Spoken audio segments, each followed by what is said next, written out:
Hi everyone, I'm Christine Rapino, and today I am with you for another Paramuthion short, or a boost of encouragement. So last week we talked about the importance of encouraging yourself in God. When the circumstances are fighting against you and they try to steal your confidence, sometimes you just have to preach to yourself and assure yourself of God's faithfulness. And so we looked at David as our example of someone who did that. And this week, I want to talk to you about slothfulness. And I do believe that this is going to be encouraging for you. We'll go to the book of Hebrews chapter 6 and in verse 12. It says, "That ye be not slothful, but followers of them who through faith and patience inherit the promises." So most people assume that being slothful means lazy or inactive.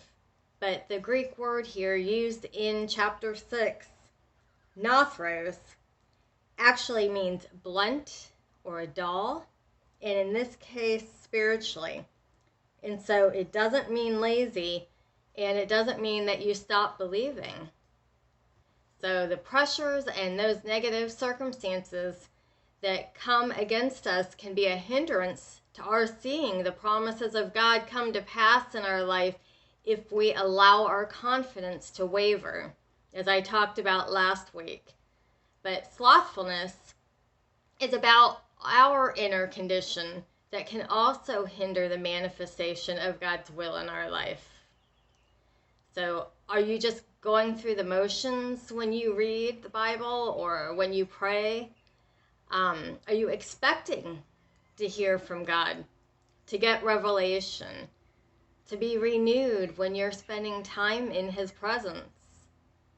Or have you just started to go through the motions? Just, okay, it's Bible reading time, or okay, it's my 15 minutes of prayer time, my devotional time.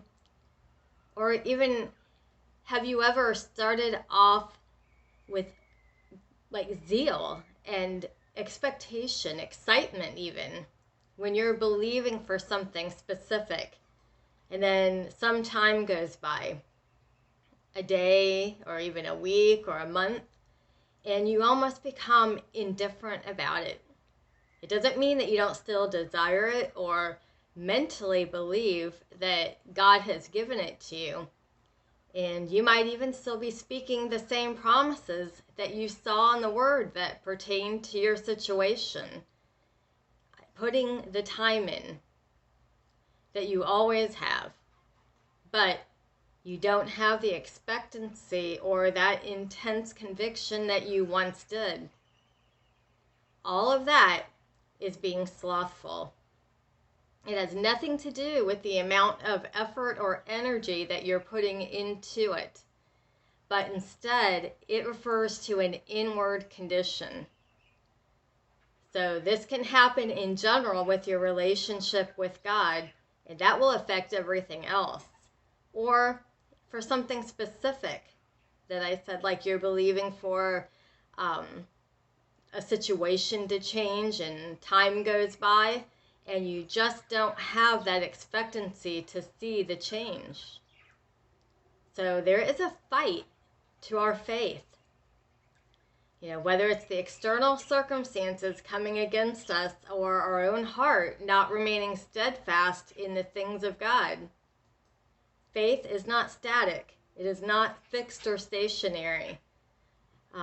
We don't build our faith up like a balloon and walk around inflated forever. That would be nice.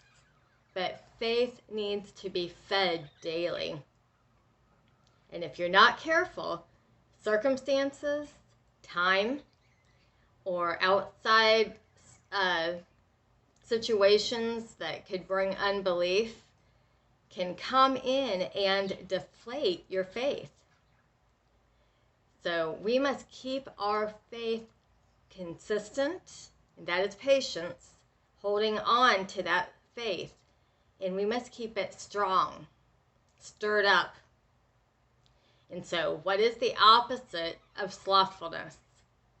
Fervency. And so, fervent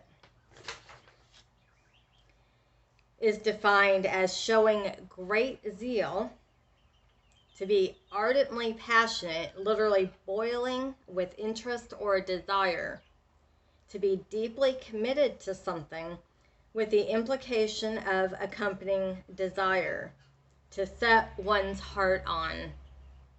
So you're not just going through the motions. It means commitment and desire together. James 5:16 says this: confess your trespasses to one another and pray for one another that you may be healed. The effective, fervent prayer of a righteous man avails much. So in other words, you have to hunger and intensely desire the things of God. If you can live without it, you will. And this could be for something specific that you desire in your life,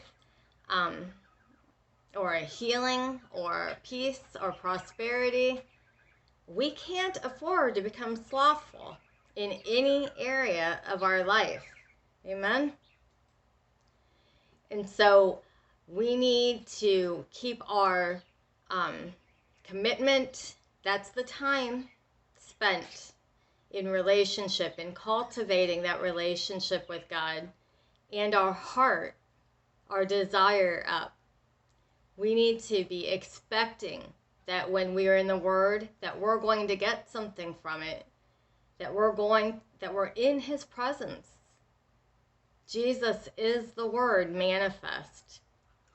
And so we just need to make that commitment and have that desire to make God first place in our life.